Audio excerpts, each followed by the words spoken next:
Ahora, comencemos. Tomás Mendoza estaba de pie en la cafetería del hospital, contemplando el café quemado en su vaso como si éste tuviera las respuestas. A través de la ventana, podía ver la habitación de su hijo de 7 años, Samuel, en el cuarto piso. El niño llevaba ya 6 horas inconsciente, conectado a máquinas que emitían un pitido cuyo ritmo Tomás había memorizado. Señor Mendoza, la doctora Fernanda Morales apareció a su lado, tableta en mano. Era joven para ser cardióloga pediatra, pero sus ojos reflejaban el peso de demasiadas conversaciones difíciles. Necesitamos hablar sobre el plan de tratamiento de Samuel. Tomás se enderezó. Dígame. El ecocardiograma confirmó lo que sospechábamos. Samuel tiene un defecto cardíaco congénito severo, una combinación de anomalías que rara vez vemos tan avanzadas en un niño de su edad. Sin una intervención quirúrgica en las próximas 2 semanas, su tasa de supervivencia cae a menos del 15%. El ruido de la cafetería se desvaneció. Tomás se escuchó a sí mismo preguntar: ¿y con la cirugía? La tasa de éxito es del 85 al 90%. Es compleja. Probablemente unas 8 horas en el quirófano, seguidas de cuidados intensivos y meses de recuperación. Pero después tendría una vida normal. Hizo una pausa. El costo es significativo. Su seguro cubre alrededor del 60%. Su gasto de bolsillo sería de aproximadamente 1,445,000 pesos. Tomás tenía 255,000 pesos en ahorros. Conducía un sedán ya pagado que valía tal vez unos 204,000. Su sueldo como coordinador de proyectos en una constructora apenas cubría la hipoteca y los gustos caros de su esposa, Celia. Los Ledesma, sus suegros, siempre habían dejado claro que él no era lo suficientemente bueno para su hija, que su origen de clase media era una mancha en su linaje. Pero ellos tenían dinero, dinero de verdad. Encontraré la manera, dijo Tomás. ¿Para cuándo podemos programarla? La doctora Morales le apretó el hombro. Lo pondré en la programación para dentro de 10 días. Eso le da tiempo para arreglar las finanzas, dudó un momento. Señor Mendoza, he visto a familias destruirse por las facturas médicas. Asegúrese de estar pensando con claridad. Tomás regresó a la habitación de Samuel, donde Celia estaba sentada deslizando el dedo por su celular. Su bolso de diseñador, que valía más que el pago mensual de su hipoteca, descansaba en la silla de al lado. Había estado llorando antes, el rímel se le había corrido, pero ahora su rostro solo mostraba irritación. El doctor dijo. «¿Hablaste con ella?», dijo Celia sin levantar la vista. 1,445,000 pesos. Tomás, ¿de dónde exactamente planeas sacar esa cantidad de dinero? Pensé que podríamos pedirles a tus padres. Su risa fue amarga. ¿Crees que mi padre simplemente va a firmar un cheque? Ya sabes lo que opina sobre. Se detuvo, mirando la figura dormida de Samuel. ¿Sobre qué, Celia? Ella se puso de pie, recogiendo su bolso. Necesito aire. Este lugar es asfixiante. Tomás la vio salir y luego acercó una silla junto a la cama de Samuel. El rostro de su hijo estaba pálido contra la almohada blanca, pequeño para su edad. Los niños en la escuela lo llamaban débil, debilucho. Los Ledesma lo llamaban igual, pero con un lenguaje más sofisticado. Los ojos de Samuel parpadearon hasta abrirse. Papá. Hola, campeón, ¿cómo te sientes? ¿Cansado? La voz de Samuel era débil. Me voy a morir. Tomás tomó la mano de su hijo. Tan pequeña, tan frágil. No, si yo puedo evitarlo. El abuelo Bernardo dijo que no soy fuerte como los Ledesma. Mamá le dijo que se detuviera, pero lo dijo de todos modos. Los ojos de Samuel se llenaron de lágrimas. Dijo que algunas personas no están destinadas a envejecer. Algo frío se instaló en el pecho de Tomás. Tu abuelo está equivocado. Eres la persona más fuerte que conozco. Esa noche, Tomás condujo hasta la finca de los Ledesma en Las Lomas, donde las casas tenían grandes portones, canchas de tenis y riqueza generacional. El departamento de los Mendoza en la Colonia del Río estaba a 40 minutos en auto de este mundo, una distancia que Celia nunca se había sentido cómoda cruzando en sentido inverso. Bernardo Ledesma abrió la puerta él mismo, el personal descansaba los domingos. Tenía 63 años, pero aparentaba 50, con cabello plateado y un bronceado de golfista que gritaba membresía de club campestre. Detrás de él, el vestíbulo brillaba con mármol y un candelabro que costaba más de lo que Tomás ganaba en un año. Tomás, Celia lo llamó. Pasa. Margarita Ledesma estaba sentada en la sala de estar, con una copa de vino en la mano, luciendo como si prefiriera estar en cualquier otro lugar. Tenía 58 años, mantenida a base de pilates y esteticistas, con su cabello rubio con luces para ocultar las canas. Celia estaba sentada junto a su madre, sin mirar a Tomás a los ojos. Entendemos que Samuel necesita cirugía, comenzó Bernardo, acomodándose en su sillón de cuero como un juez en el estrado. Celia nos explicó la situación financiera. Necesito un préstamo de 1,445,000 pesos, dijo Tomás directamente. Se los pagaré con intereses. Trabajaré horas extras, tomaré trabajos independientes, lo que sea necesario. Pero Samuel necesita esta cirugía en 10 días. Bernardo agitó su whisky. Tomás, déjame ser franco. Margarita y yo hemos pasado nuestras vidas construyendo riqueza, creando oportunidades para nuestra familia. Lo hicimos a través de la disciplina y tomando decisiones difíciles. Es su nieto, quien tiene un defecto genético, dijo Bernardo con frialdad. Estas cosas pasan en la naturaleza. Los débiles no sobreviven. Es biología. Tomás sintió que sus manos se cerraban en puños. Tiene 7 años. Razón por la cual necesitas pensar racionalmente en lugar de emocionalmente, Bernardo se inclinó hacia adelante. Incluso si esta cirugía es un éxito, y no hay garantía de que lo sea, ¿cuál será su calidad de vida? ¿Más cirugías, medicamentos, limitaciones? Estarías gastando una fortuna para darle una vida a medias. Margarita tomó la palabra, con una voz más suave pero no menos hiriente. Queremos a Samuel, Tomás, pero a veces el amor significa aceptar la realidad. El dinero que pides podría invertirse en el futuro de Celia y en cualquier otro hijo que pudieran tener. Hijos sanos. ¿Están diciendo que no vale la pena salvar a mi hijo? Estamos diciendo que las situaciones difíciles requieren decisiones difíciles, dijo Bernardo. La naturaleza tiene su forma de corregir sus errores. Quizás sea cruel, pero es la verdad. No toda vida está destinada a ser vivida plenamente. Celia finalmente levantó la vista. Papá, eso es. Celia, mantente al margen de esto, espetó Bernardo. Tu esposo necesita escuchar la verdad, no sentimentalismos. Tomás, ganas 714,000 pesos al año. No tienes bienes significativos. Ya estás viviendo por encima de tus posibilidades tratando de mantener el estilo de vida con el que se crió tu esposa. Esta cirugía te enterraría en deudas durante décadas. ¿Y para qué? Por un niño que nunca será lo suficientemente sano como para continuar con un verdadero legado. Tomás se puso de pie. Samuel es el único legado que me importa.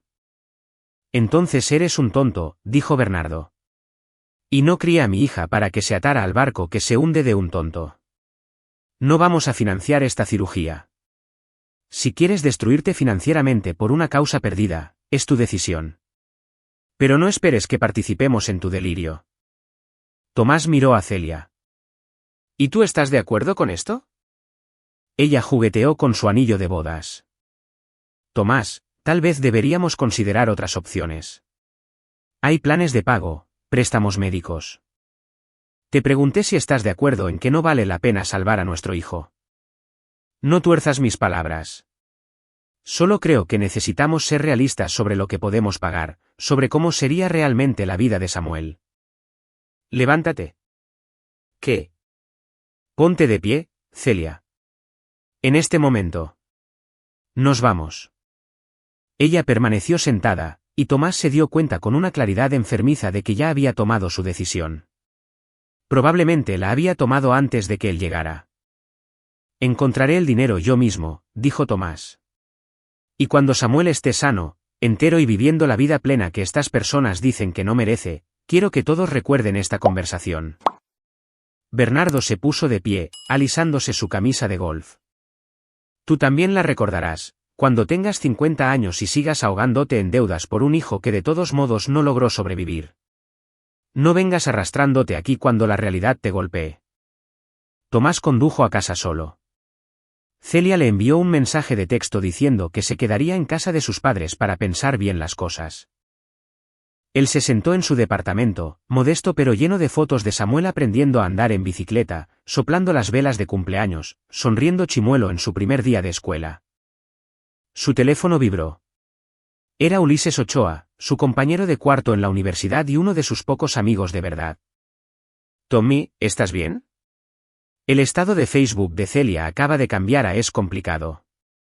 Tomás se rió. El sonido fue hueco. Es una forma de decirlo. ¿Qué pasó? Él le contó todo. Ulises escuchó sin interrumpir.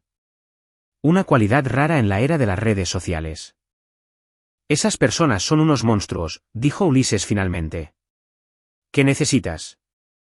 Un milagro. 1,445,000 pesos en 10 días. Tengo unos 136,000 pesos que puedo prestarte. Sin intereses. Págame cuando puedas. A Tomás se le hizo un nudo en la garganta.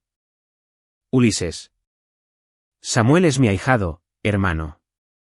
Estuve ahí cuando nació. Mañana te doy el dinero. Tomás pasó la noche investigando opciones. Los préstamos médicos venían con tasas de interés brutales. Un GoFundMe podría recaudar algo de dinero, pero no lo suficiente, ni lo suficientemente rápido. Su fondo para el retiro tenía 204,000 pesos, pero un retiro anticipado implicaba penalizaciones. Por su auto le darían unos 170,000 pesos en el mejor de los casos. A las 3 de la madrugada, tomó una decisión. A la mañana siguiente, Tomás puso el auto a la venta en Mercado Libre, anunció todo lo de valor en su departamento, retiró su fondo para el retiro y solicitó todas las tarjetas de crédito que pudo encontrar. Para la tarde, había conseguido reunir 1,054,000 pesos. Aún le faltaba, pero estaba más cerca. Visitó a Samuel durante el almuerzo. Su hijo estaba despierto, dibujando superhéroes. Papá, cuando esté mejor, ¿podemos ir al partido de béisbol?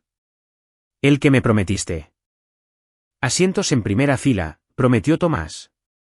Te enseñaré a llevar la cuenta. ¿Vendrá mamá? Tomás le apartó el cabello de la frente a Samuel. No lo sé, campeón, pero yo estaré ahí. Siempre estaré ahí. Samuel estudió el rostro de su padre. Te ves cansado. Solo estoy trabajando duro, pero vale la pena. Tú lo vales todo, Samuel. Nunca dejes que nadie te diga lo contrario. La doctora Morales apareció en la puerta. Señor Mendoza, ¿puedo hablar con usted? Afuera, le entregó unos documentos. Moví algunos hilos. Hay una fundación que ayuda a familias en su situación. Han acordado contribuir con 255,000 pesos para la cirugía de Samuel si usted puede igualar la cantidad con sus propios fondos. Tomás casi se derrumba de alivio. Eso significa que solo necesito 190,000 pesos. Sé que todavía es una cantidad enorme, pero es un comienzo.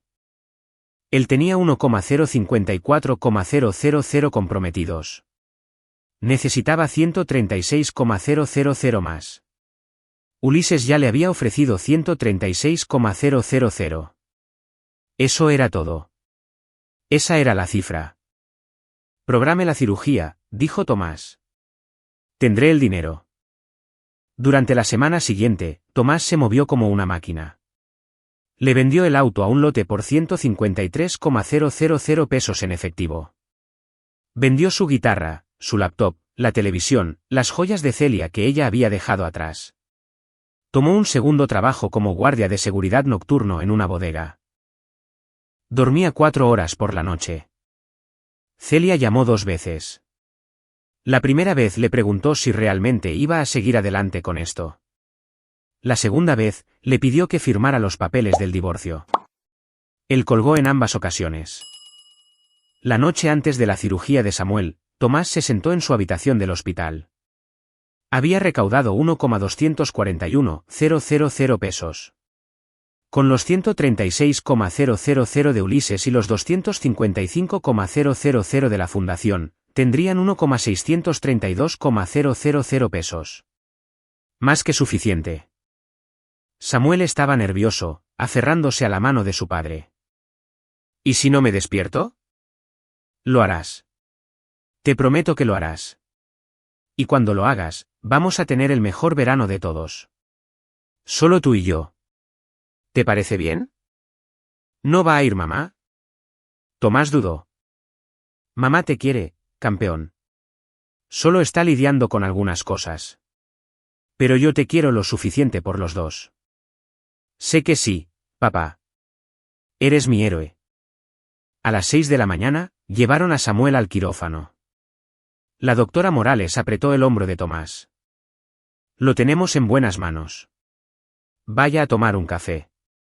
Esto tomará horas. Tomás llamó a Ulises, quien llegó una hora después con comida de verdad de un restaurante. Se sentaron en la sala de espera, rodeados de otras familias inmersas en su propia crisis privada. Celia es una idiota, dijo Ulises. Y sus padres son unos sociópatas. Son su familia. Tú y Samuel son su familia. Ellos solo son personas con las que está emparentada. Hay una diferencia. 8 horas después, la doctora Morales salió, exhausta, pero sonriendo. Salió de maravilla. La reparación tomó más tiempo de lo esperado, pero todo se ve perfecto. Estará en cuidados intensivos unos días y luego en recuperación durante unas 2 semanas. Pero, Tomás, él va a estar bien. Tomás se derrumbó ahí mismo en el pasillo, dejando salir cada noche de insomnio y cada momento de terror. Ulises lo abrazó, y la doctora Morales esperó pacientemente hasta que pudo volver a hablar. ¿Puedo verlo? Todavía está inconsciente, pero sí.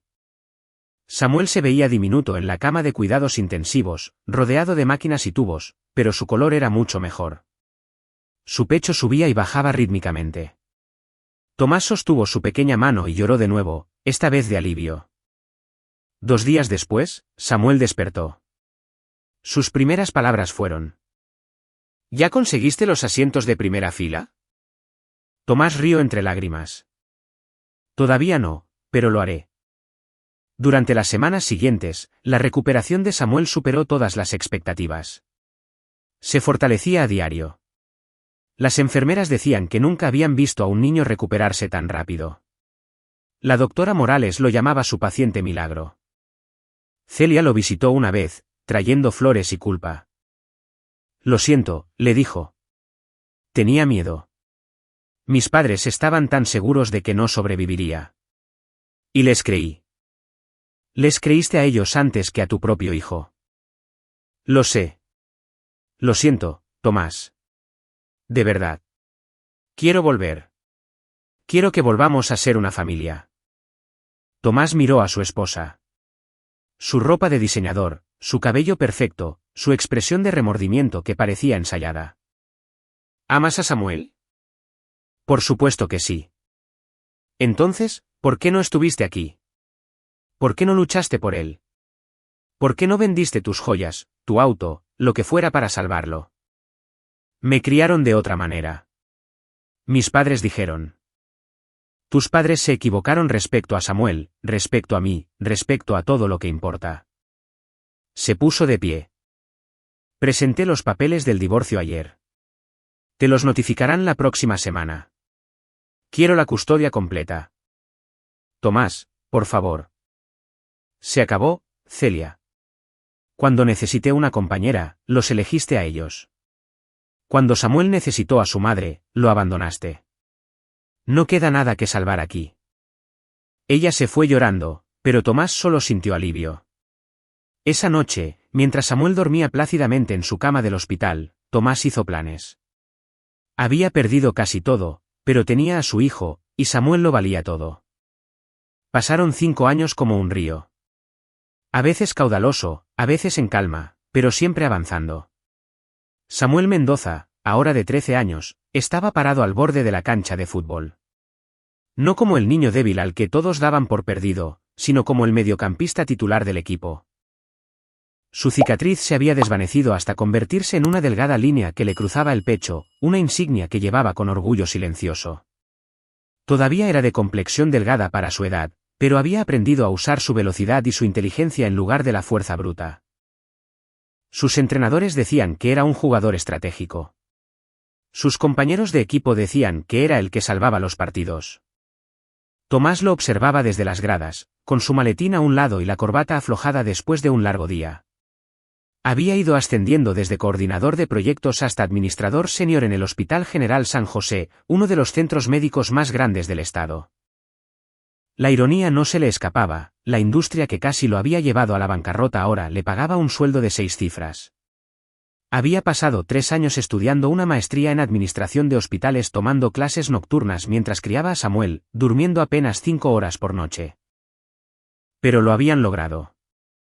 Su departamento en la Colonia del Río había sido reemplazado por una casa modesta en una buena zona escolar. Tomás conducía un sedán sensato, no los autos de lujo que su salario le permitía.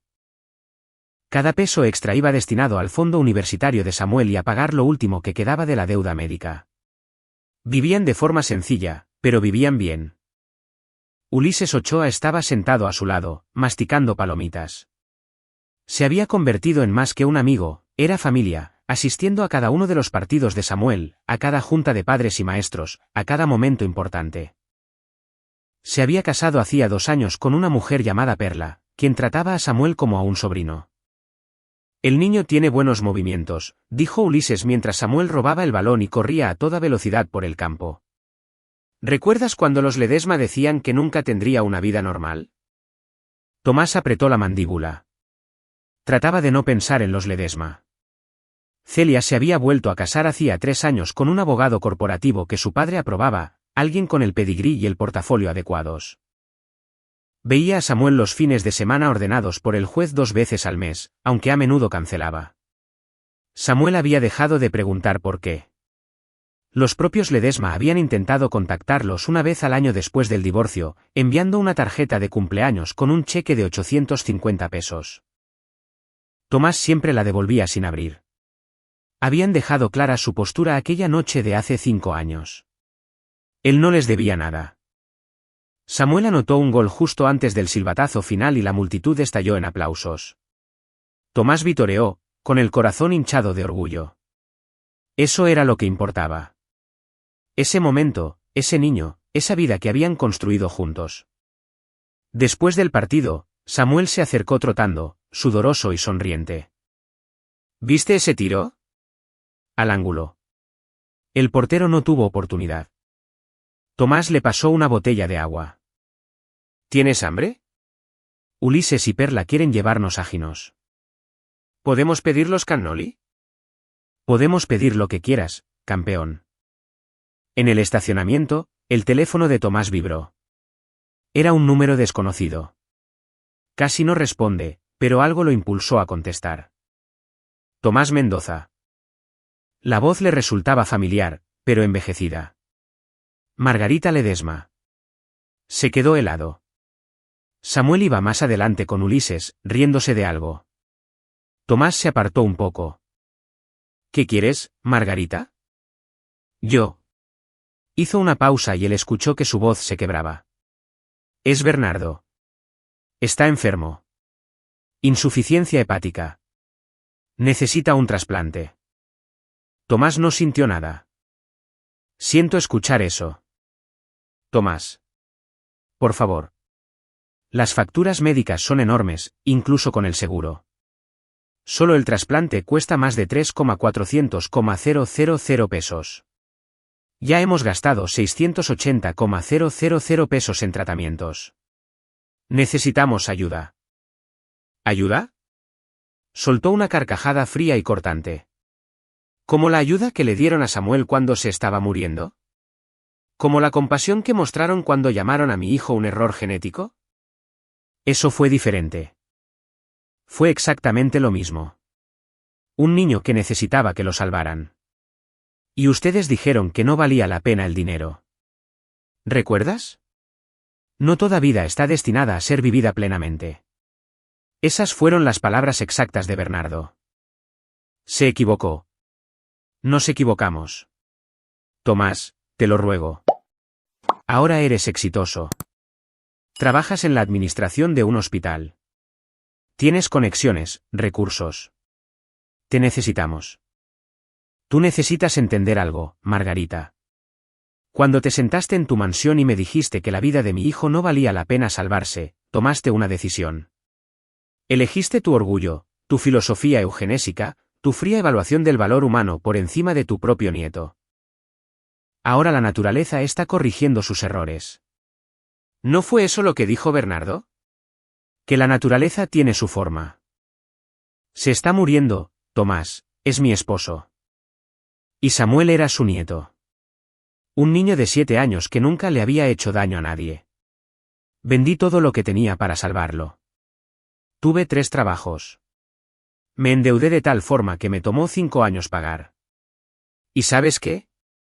Lo volvería a hacer mañana porque Samuel lo vale todo. Pero Bernardo. La voz de Tomás se volvió de hielo. Bernardo no vale ni un centavo de mi dinero ni un segundo de mi tiempo.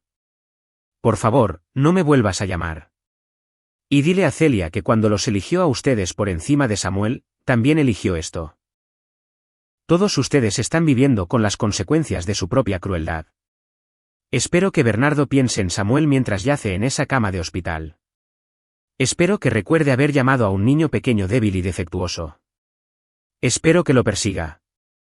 Colgó. Ulises se había dado cuenta de que estaba al teléfono y se acercó de nuevo.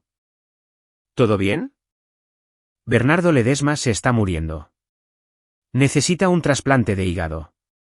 Margarita llamó para pedir dinero. Los ojos de Ulises se abrieron de par en par. ¿Bromeas? No, Tomás guardó su teléfono en el bolsillo. Le dije que no. Qué bueno. Esas personas se merecen todo lo que les pase. Samuel se les había unido, olvidando por un momento la pizza. ¿El abuelo Bernardo está enfermo? El estómago de Tomás se encogió. Había intentado proteger a Samuel de toda la fealdad de los Ledesma, pero Samuel era inteligente. Sabía lo básico, que sus abuelos se habían negado a ayudar con su cirugía, que su madre los había elegido a ellos antes que a él.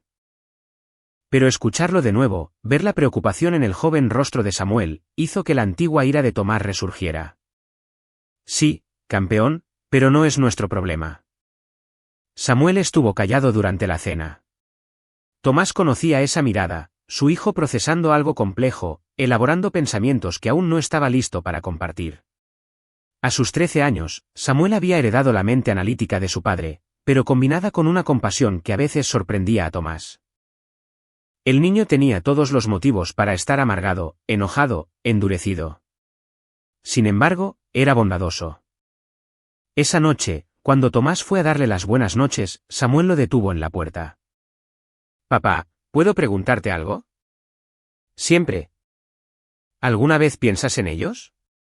En el abuelo Bernardo y la abuela Margarita. Tomás se sentó en el borde de la cama de Samuel. A veces. Por lo general, trato de no hacerlo. ¿Vas a ayudar al abuelo Bernardo con el trasplante? No, Samuel, no lo haré. ¿Por lo que dijo de mí? Por lo que te hizo. Por lo que nos hizo. Hay una diferencia entre las palabras y las acciones. No solo te insultó, se negó a ayudar cuando te estabas muriendo. Eso no es algo que pueda perdonar. Samuel asintió lentamente. Entiendo. Creo que estoy de acuerdo contigo. Un inmenso alivio inundó a Tomás. Sí. Hay cosas de las que no te puedes retractar, ¿verdad? Algunas decisiones son permanentes. Así es, campeón. Ahora, duerme un poco. Pero Tomás no podía dormir. Se quedó en la cama, repitiendo la llamada telefónica en su cabeza, cuestionándose a sí mismo. ¿Estabas siendo cruel, vengativo? ¿Le estaba dando un mal ejemplo a Samuel sobre el perdón y la compasión? No. Esto no se trataba de venganza. Se trataba de consecuencias. Los Ledesma habían tomado una decisión basada en dinero y genética, y en su retorcido sentido del valor. Ahora, enfrentaban una elección similar proveniente de alguien a quien consideraban inferior. El karma no era cruel. Solo era consecuente. 3 días después, Celia llamó. Tomás dejó que entrara al buzón de voz, pero escuchó el mensaje. Tomás, soy yo. Mi madre está desesperada. Mi papá está empeorando. Están en una lista de trasplantes, pero podría tomar meses y él no tiene meses. Sé que lo que hicieron estuvo mal. Sé que lo que yo hice estuvo mal, pero él sigue siendo el abuelo de Samuel. Por favor, por el bien de Samuel, no por el mío. Solo devuélveme la llamada. Por el bien de Samuel. La manipulación era casi admirable. Ese fin de semana, Tomás y Samuel fueron de excursión a la Barranca del Diablo, algo que hacían mensualmente desde que Samuel se había vuelto lo suficientemente fuerte. En la cima, se sentaron en un afloramiento rocoso, compartiendo sándwiches y observando el valle a sus pies. Mamá te llamó, dijo Samuel. No fue una pregunta. Así es. Sobre tu abuelo. ¿Qué dijo? Que debería ayudarlo por tu bien. Samuel masticó pensativamente. Eso es manipulador. Tomás no pudo evitar sonreír. Sí, lo es. No quiero que lo ayudes por mi culpa. Quiero que hagas lo que crees que es correcto. ¿Y qué crees tú que es correcto, Samuel? Su hijo se quedó mirando el horizonte. Creo que las personas como el abuelo Bernardo no cambian. Me llamó defectuoso. Dijo que no valía la pena salvarme. Si lo ayudas ahora, solo pensará que tenía razón. Que puede tratar a la gente como quiera porque, eventualmente, cederán. Samuel miró a su padre. Tú me enseñaste que las acciones tienen consecuencias. Eso es lo que es esto, ¿verdad? Consecuencias. Tomás atrajo a su hijo hacia sí y lo abrazó. Eres bastante listo, ¿lo sabías? Aprendí del mejor. Esa noche, Margarita volvió a llamar. Esta vez, Tomás contestó. Te escucho, dijo. 1 minuto, es todo lo que tienes. Tomás, por favor. Bernardo está en el Hospital San José. Está en la lista de trasplantes, pero encontraron complicaciones. Necesita un donador vivo ahora mismo. Un trasplante parcial de hígado. Nos han hecho pruebas. Yo no soy compatible, y Celia tampoco. Nos estamos acercando a los parientes, pero el proceso de compatibilidad toma tiempo. Tiempo que él no tiene. ¿Y quieres que te ayude? ¿Cómo? No te voy a dar dinero, Margarita. Eres un administrador senior en el San José. Tienes conexiones con la Junta de Trasplantes. Si tan solo pudieras hacer algunas llamadas, empujar su caso a la parte superior de la lista. Absolutamente no, la voz de Tomás podría haber cortado vidrio. ¿Quieres que use mi posición para darle a Bernardo un trato preferencial, para saltarlo por encima de otras personas que también están muriendo? Personas que tal vez realmente merezcan vivir. No digas eso. ¿Él merece? Él merece exactamente lo que determinó que Samuel merecía. Nada. Bernardo hizo su juicio sobre qué vida tenía valor. Ahora alguien más tiene la oportunidad de emitir ese juicio sobre la suya.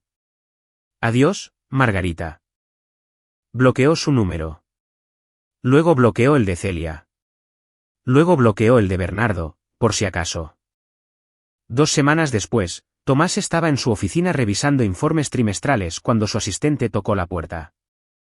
Señor Mendoza, hay una joven aquí que quiere verlo. Dice que es hermana de su exesposa. Tomás frunció el ceño. Celia no tenía hermanas, pero le dijo a su asistente que la dejara pasar. La mujer que entró tenía unos 25 años, con los rasgos de los Ledesma, pero más suaves, más amables. Se presentó como Raquel Domínguez, sobrina de Bernardo por su primer matrimonio. Un matrimonio del que los Ledesma aparentemente nunca hablaban. Sé que esto es extraño, dijo Raquel, sentándose frente a él. Pero necesitaba hablar con usted sobre Bernardo. No lo voy a ayudar. No le estoy pidiendo que lo haga. De hecho, quería agradecerle por no ayudarlo. Tomás parpadeó, sorprendido. Disculpe. Raquel se inclinó hacia adelante. Bernardo Ledesma destruyó a mi familia. Mi padre era su hermano menor, Carlos. Hace 20 años, Carlos tuvo una hija, mi hermana Emma. Nació con parálisis cerebral. Necesitaba cuidados constantes, tratamientos caros. Mis padres no eran ricos. Le pidieron ayuda a Bernardo. La sangre se le heló a Tomás en las venas. Él dijo que no. Dijo que Emma no valía la inversión. Que algunas vidas no estaban destinadas a ser vividas plenamente. ¿Le suena familiar? Los ojos de Raquel centellearon de furia. Mis padres se fueron a la quiebra intentando salvarla. Perdieron su casa, su matrimonio, todo. Emma murió cuando tenía 9 años. Mi padre nunca perdonó a Bernardo. Cortó todo contacto con los Ledesma. Apenas supe que tenía un tío hasta hace poco. ¿Por qué me cuenta esto? Porque cuando me enteré de que Bernardo necesitaba un trasplante y que su familia estaba rogando por ayuda, recordé a Emma, recordé a mi padre llorando en su funeral, diciendo que Bernardo podría haberla salvado. Y pensé en el karma. Se puso de pie. Usted no le debe nada a esas personas, señor Mendoza. Lo que le hicieron a su hijo, ya lo habían hecho antes. No son buenas personas. Son egoístas, crueles, y merecen exactamente lo que les está pasando. Después de que se fue, Tomás se quedó sentado en silencio. Luego llamó a Ulises. ¿Estás sentado? Preguntó Tomás. ¿Debería estarlo? Los Ledesma le hicieron a la propia sobrina de Bernardo lo mismo que le hicieron a Samuel. Hace 20 años. La niña murió. Ulises se quedó en silencio por un largo rato. Entonces, esto es un patrón, una filosofía. Bernardo genuinamente cree que no vale la pena salvar a algunas personas. Entonces, ¿por qué alguien debería salvarlo a él? Exactamente. Esa noche, Tomás le contó a Samuel sobre la visita de Raquel. Su hijo escuchó en silencio y luego dijo. Emma tenía 9 años. Sí. Eso es menor a la edad que yo tenía. Y ella murió. Así es. La mandíbula de Samuel se tensó de una forma que a Tomás le recordó a sí mismo. Entonces definitivamente no vamos a ayudar al abuelo Bernardo. Emma merece justicia, incluso si es demasiado tarde. Pasaron 3 semanas más. Tomás se enteró, a través de los chismes del hospital, que Bernardo Ledesma se estaba deteriorando rápidamente. No se había encontrado un donador. La familia estaba desesperada, quemando su fortuna en tratamientos experimentales y búsquedas privadas de donadores. Tomás no sintió nada, ni culpa, ni satisfacción, solo la silenciosa certeza de que a veces el mundo se equilibraba a sí mismo. Luego, un martes por la tarde a finales de octubre, Samuel regresó de la escuela con una expresión extraña. Tomás estaba haciendo la cena. Pasta, la favorita de Samuel. Papá, necesito decirte algo. El radar paternal de Tomás se activó. ¿Qué pasa? No pasa nada. Es solo que... He estado pensando en el abuelo Bernardo. Tomás bajó la cuchara. Samuel. Déjame terminar. Por favor. Tomás asintió. Samuel respiró hondo. He estado investigando sobre trasplantes de hígado, compatibilidad de donadores, tasas de supervivencia. Y descubrí algo. ¿Qué? A veces, los miembros de la familia son los más compatibles, especialmente los hijos o nietos. Así que contacté a la abuela Margarita por Facebook. Le pregunté si estaría dispuesta a que me hicieran pruebas para ver si soy compatible. Tomás sintió que la habitación daba vueltas. ¿Tú qué? Quería saber si podía salvarlo. Si mi hígado podría ser compatible con el suyo. Samuel, ¿por qué siquiera? Porque quería tomar una decisión, papá. Igual que tú tomaste la decisión de salvarme. Quería decidir por mí mismo lo que creía que el abuelo Bernardo merecía. Tomás se sentó pesadamente. Y soy compatible. Compatibilidad casi perfecta. Podrían hacer la cirugía la próxima semana. El mundo se detuvo. Tomás miró a su hijo, a este niño brillante, compasivo, increíble, y sintió que todo cambiaba de perspectiva. Tienes 13 años, dijo Tomás con cuidado. Esta es una cirugía mayor. Estarías dándole parte de tu hígado a un hombre que te llamó defectuoso, que dijo que no valía la pena salvarte. Sé lo que dijo. Estuve ahí, ¿lo recuerdas? Lo escuché todo, la voz de Samuel era firme. Pero aquí está el punto, papá. No quiero donar para salvar al abuelo Bernardo. Entonces, ¿por qué? Quiero donar para demostrarle que estaba equivocado. Quiero que viva el resto de su vida sabiendo que el nieto defectuoso al que abandonó, lo salvó. Quiero que despierte cada mañana y recuerde que su vida solo existe porque a mí valía la pena salvarme. Porque tú luchaste por mí cuando él no quiso hacerlo, Samuel dio un paso más cerca. Quiero que el abuelo Bernardo viva, papá. No porque lo perdone, sino porque la muerte le permitiría escapar de la culpa. Quiero que cargue con ella durante años. Quiero que me vea graduarme, ir a la universidad, tener una carrera, formar una familia. Quiero que me observe vivir una vida plena, exitosa y feliz, y que sepa que se equivocó en todo. Tomás no podía hablar, no podía respirar. Además, continuó Samuel, con un tono de acero en su voz, he estado hablando con Raquel, la hermana de Emma. Me contó lo que le pasó a su familia. Si dono, quiero que el abuelo Bernardo reconozca públicamente lo que le hizo a Emma. Quiero que se disculpe con su familia. Quiero que enfrente lo que es. Esa es mi condición. Samuel, la voz de Tomás se quebró. No tienes que hacer esto. No le debes nada. Sé que no. Pero no lo hago por él. Lo estoy haciendo por mí. Por Emma. Por todos a los que el abuelo Bernardo alguna vez hizo sentir que no valían nada. Estoy demostrando que las personas a las que él desechó, eran a las que valía la pena salvar desde el principio. Tomás jaló a su hijo en un fuerte abrazo.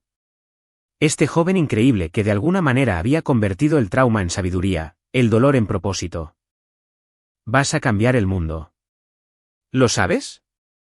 Aprendí de mi héroe, dijo Samuel en voz baja. Me enseñaste que el amor significa luchar por las personas incluso cuando te cuesta todo. Ahora yo también estoy eligiendo luchar, solo que a mi manera. Tomás llamó a Margarita esa noche. Su voz sonaba exhausta. Tomás. Samuel ya se hizo pruebas como donador para Bernardo. Y es compatible. Silencio. Luego. Dios mío. Tomás, no sé qué decir. No digas nada todavía. Hay condiciones. Él se las expuso. Bernardo reconocería públicamente lo que le había hecho a Emma, se disculparía con su familia y establecería una fundación en nombre de Emma para ayudar a familias con niños con discapacidad a pagar la atención médica. La fundación se financiaría con 34 millones de pesos, una fracción de la fortuna de los Ledesma, pero significativa. Y lo más importante, Bernardo se pararía frente a Samuel y se disculparía sinceramente. En cámara. Si aceptaba todo eso, Samuel donaría. Si rechazaba aunque sea una sola condición, la oferta desaparecía. Margarita aceptó en menos de una hora. A Bernardo le tomó 2 días, y solo aceptó cuando le dijeron que era su última opción. Aparentemente, el orgullo era más fuerte que su instinto de supervivencia, pero no lo suficientemente fuerte como para morir por él. El día de la disculpa pública de Bernardo, la mitad de las lomas parecía asistir. Se llevó a cabo en la finca de los Ledesma. Las cámaras grababan, Raquel y su familia estaban en la primera fila. Bernardo Ledesma se veía pequeño por primera vez en su vida. La insuficiencia hepática le había robado su bronceado de golfista y su porte autoritario. Estaba sentado en una silla de ruedas, con un tono amarillento y sumamente débil. Samuel estaba de pie junto a Tomás, con 13 años, pero muy erguido. La doctora Morales lo había autorizado para la donación después de pruebas exhaustivas. Su corazón era lo suficientemente fuerte, su cuerpo lo suficientemente sano. La cirugía estaba programada para la semana siguiente. Bernardo leyó sus notas, con voz apagada. Hace 20 años, mi sobrina Emma necesitaba un tratamiento médico que yo podría haber pagado. Me negué. Les dije a sus padres que su vida no valía la inversión. Ella murió porque valoré el dinero por encima de la familia. Me equivoqué. Fui cruel y lo siento. El padre de Raquel, Carlos, permaneció con el rostro inescrutable. No reconoció la disculpa. Algunas heridas eran demasiado profundas. Luego Bernardo se volvió hacia Samuel. Y hace 5 años, dije lo mismo sobre mi nieto. Lo llamé débil. Dije que no valía la pena salvarlo. Vi a su padre destruirse financieramente para salvarlo mientras yo estaba sentado en mi mansión sin hacer nada. La voz de Bernardo se quebró. Me equivoqué en todo. Samuel no era el defectuoso. Lo era yo. Y ahora, este niño al que abandoné me está salvando la vida. No me lo merezco. No lo merezco a él. Pero pasaré el tiempo que me quede intentando ser digno de esta segunda oportunidad. Samuel dio un paso al frente. No estoy haciendo esto porque te perdone, abuelo. Estoy haciendo esto porque me niego a convertirme en ti. Tú me enseñaste lo que no debo ser. Mi papá me enseñó lo que sí debo ser. Y lo que soy es alguien que salva vidas, incluso cuando esas vidas pertenecen a personas que no lo merecen. La habitación se sumió en el silencio. Espero que vivas mucho tiempo, abuelo Bernardo. Espero que me veas tener éxito. Espero que te coma por dentro saber que casi me desechas. Y espero que esa culpa te convierta en una mejor persona, porque en este momento, no lo eres. Samuel se dio la vuelta y se alejó, y Tomás lo siguió, con el pecho a punto de estallar de orgullo. La cirugía salió perfecta. Samuel se recuperó rápidamente, su cuerpo joven sanó en cuestión de semanas. Bernardo también sobrevivió, y su nuevo hígado funcionó bien. Mantuvo su palabra sobre la fundación, financiándola con 51 millones de pesos en lugar de 34. Celia intentó reconectar con Samuel tiempo después, llena de lágrimas y disculpas. Samuel se reunió con ella una vez. La escuchó explicar cómo había sido manipulada por sus padres, cómo se arrepentía de todo. ¿De verdad te arrepientes, mamá?, preguntó Samuel. ¿O solo te arrepientes de que salí adelante a pesar de que me abandonaste? Ella no tuvo respuesta. 6 meses después, Tomás y Samuel estaban sentados en un partido de béisbol, en asientos de primera fila. Samuel tenía un hot dog con todos los ingredientes posibles, y Tomás bebía una cerveza demasiado cara. El equipo local iba ganando. Papá, dijo Samuel durante el estiramiento de la 7ª entrada. Dime, campeón. ¿Crees que hice lo correcto? Al donarle al abuelo Bernardo. Tomás pensó su respuesta con cuidado. Creo que hiciste algo que yo nunca podría haber hecho. Algo más grande que la venganza. Le quitaste el poder. El poder de definir tu valor, tus decisiones, tu vida. Eso requiere más fuerza de la que yo tengo. Tú habrías hecho lo mismo si fueras yo. Tal vez. Tal vez no. Pero me alegra que seas tú, Samuel. Me alegra que seas exactamente quien eres. Samuel sonrió. Incluso si soy genéticamente defectuoso. Tomás soltó una carcajada. Especialmente entonces. Vieron el resto del juego en un cómodo silencio. Padre e hijo, sobrevivientes de una guerra que habían ganado al negarse a convertirse en bajas. Bernardo Ledesma vivió con su culpa. La familia de Emma tuvo su reconocimiento y su fundación. Celia se quedó con sus remordimientos. Pero Tomás y Samuel, ellos tenían asientos en primera fila, hot dogs y se tenían el uno al otro. Tenían una vida construida sobre el sacrificio, el amor y segundas oportunidades ganadas a través del sufrimiento. Y al final, tenían algo que los Ledesma nunca tendrían. Habían ganado no por destruir a sus enemigos, sino por ser mejores que ellos, por elegir la compasión cuando podrían haber elegido la crueldad. Por demostrar que el valor no se mide en genética, riqueza o posición social. Se mide en momentos como estos, un padre y un hijo, un partido de béisbol, un futuro brillante y lleno de posibilidades que alguna vez parecieron imposibles. La cicatriz de Samuel se había desvanecido, pero la lección permanecía. Algunas vidas lo valen todo, y las personas que no pueden ver eso no merecen definir el valor de nadie. Tomás miró a su hijo, sano, entero y extraordinario, y sonrió. Ambos habían sobrevivido, y esa era toda la venganza que necesitaban. Aquí es donde nuestra historia llega a su fin. Comparte tu opinión en la sección de comentarios. Gracias por tu tiempo. Si disfrutaste de esta historia, por favor, suscríbete a este canal.